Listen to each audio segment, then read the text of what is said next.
Hola.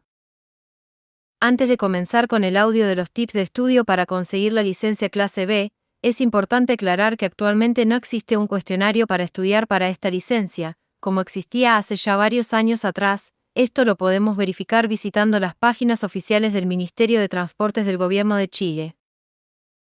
Lo que ahora existe es un apartado que encontramos directamente en la página oficial de la CONACET, que nos refuerza algunos de los contenidos del examen, mediante los tips de estudio que se detallan en el siguiente audiolibro, para que lo escuches y lo repases cómodamente a continuación. Bienvenidos al canal Lalomix. Recuerda que es muy importante leer el libro del nuevo conductor, hay un enlace en la tarjeta de arriba si quieres escuchar el audio. Sin más rodeos te dejo con el audiolibro con los tips de estudio. Seguridad vial, velocidad y distancias. La distancia recorrida por un vehículo en el tiempo depende de la velocidad que éste lleve. Si un vehículo se conduce a 75 km por hora, quiere decir que en cada hora recorre 75 kilómetros, lo que es equivalente a 75.000 metros. La distancia de detención es la distancia que recorre un vehículo desde que el conductor se percata de la presencia de un obstáculo en el camino hasta que se detiene completamente. La distancia de reacción equivale a la distancia que recorre el vehículo mientras el conductor reacciona pisando el pedal de freno. Es importante mencionar que mientras el vehículo recorre esta distancia, éste mantiene la velocidad. El tiempo de reacción es el tiempo que transcurre entre que el conductor se da cuenta de que existe un obstáculo enfrente y reacciona, pisando el pedal de freno, por ejemplo. Este tiempo depende del estado psicofísico del conductor, cansancio, fatiga, consumo de alcohol y drogas, y de su experiencia en la conducción. Un conductor con experiencia demora alrededor de 1 segundo en reaccionar para frenar. Los conductores principiantes suelen dudar debido a su falta de experiencia, por lo que se demoran más en reaccionar. La distancia de reacción, R, se puede determinar en forma aproximada multiplicando por 3 la primera cifra de la velocidad o las 2 primeras cifras dependiendo del caso. La distancia de frenado, F, y por ende la distancia de detención, S, depende de la velocidad aumenta y del estado de la carretera. En asfalto mojado, la distancia de frenado es mucho mayor que cuando la carretera posee asfalto seco. Si un automóvil es conducido a 90 km por hora sobre asfalto seco, la distancia de reacción es de 30 metros y la distancia de frenado es de 45 metros aproximadamente. En este caso, la distancia de detención mínima es de 75 metros. Si este mismo automóvil fuera conducido a la misma velocidad, pero en asfalto mojado, la distancia de reacción se mantiene 30 metros. Sin embargo, la de frenado aumenta a 105 metros. En este caso, la distancia de detención mínima es de 130 metros aproximadamente. Mientras mayor pendiente tenga el camino, mayor será la distancia de frenado requerida. Si el estado de los frenos y neumáticos no es óptimo, la distancia de frenado aumenta. Mientras mayor conocimiento, experiencia y habilidad de frenado tenga el conductor, menor será la distancia de frenado requerida. La distancia de frenado crece con el cuadrado del aumento de velocidad. Si la velocidad del vehículo se duplica, la distancia de frenado que se requiere aumenta 4 veces. Si la velocidad del vehículo se quintuplica, la distancia de frenado aumenta 25 veces. Si el vehículo acelera y su velocidad pasa de 30 km por hora a 60 km por hora, quiere decir que la velocidad se multiplicó 2 veces, se duplicó, y por lo tanto la distancia de frenado aumenta 4 veces.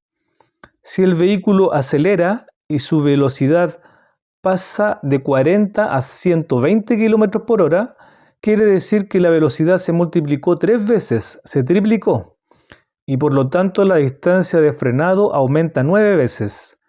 Cuando se aumenta la velocidad, la distancia de detención aumenta. Esto porque se requerirá recorrer más trayecto hasta que el automóvil se detenga completamente. Cuando se reduce la velocidad de conducción del vehículo, la distancia de detención disminuye. Esto porque se requerirá recorrer una distancia menor para que el automóvil se logre detener completamente. Chocar a 90 km por hora es lo mismo que caer desde el 10º piso de un edificio. Resumen de conceptos involucrados en la detención de un vehículo. Fuerza centrífuga. La fuerza centrífuga es un efecto que se produce al conducir por una curva y que tiende a sacar el vehículo de la carretera. La magnitud de esta fuerza depende directamente de la velocidad que lleve el auto e inversamente del radio de la curva. Mientras más velocidad lleve el auto, mayor será la tendencia de éste a salir de la curva, es decir, mayor será la fuerza centrípeta. Y mientras más pequeño sea el radio de la curva, que es lo mismo que decir si es más cerrada, mayor será la magnitud de la fuerza centrífuga. Punto de encuentro. Calcular el punto de encuentro de dos vehículos que van en sentido contrario es muy difícil si no se sabe la velocidad que lleva alguno de ellos. Por lo tanto, se aconseja considerar que el vehículo que viene en sentido contrario viene a una velocidad mayor a la que uno percibe. Es por eso que el punto de encuentro que se debe considerar es más cercano a cada vehículo y no el punto medio entre ambos. Seguridad activa, frenos y neumáticos. Frenos. Los frenos son elementos de seguridad activa del vehículo. Los automóviles cuentan con dos sistemas de frenos que actúan de forma independiente. Freno de servicio. Pedal de freno. Es generalmente hidráulico y actúa sobre las 4 ruedas. Freno de estacionamiento. Freno de mano. Es mecánico y generalmente actúa sobre las ruedas traseras. Controla que los frenos actúen de forma pareja sobre las 4 ruedas. Si están mal ajustados, en una frenada brusca, el efecto irregular puede hacer que el vehículo se desvíe hacia un costado. Si circulas por una calle inundada o has lavado el vehículo recientemente, debes eliminar la humedad frenando en forma reiterada y suave. Líquido de freno. Revísalo periódicamente según las indicaciones del fabricante. El líquido de freno no se consume y si disminuye es porque hay algún defecto mecánico. Si el nivel está bajo, puede causar un accidente. Evita fallas en los frenos. Revisa posibles grietas en las mangueras por las que circula el líquido de frenos, vigilando que no haya manchas en el suelo.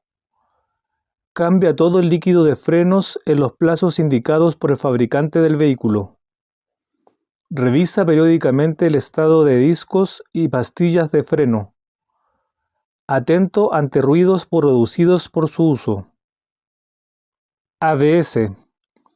El sistema de frenado antibloqueo ABS detecta el instante cuando las ruedas se bloquean y reduce la presión sobre los frenos, aunque se mantengan presionados a fondo. Permite que las ruedas sigan girando y que el conductor mantenga el control sobre la dirección del vehículo en caso de un frenado brusco. Neumáticos. También son un elemento de seguridad activa del vehículo. Son los que requieren mayor revisión por parte de los conductores. Dibujos o surcos. Para su óptimo frenado, agarre y direccionalidad, los dibujos o surcos de sus bandas de rodamiento deben tener una profundidad aconsejable mínima de 3 milímetros.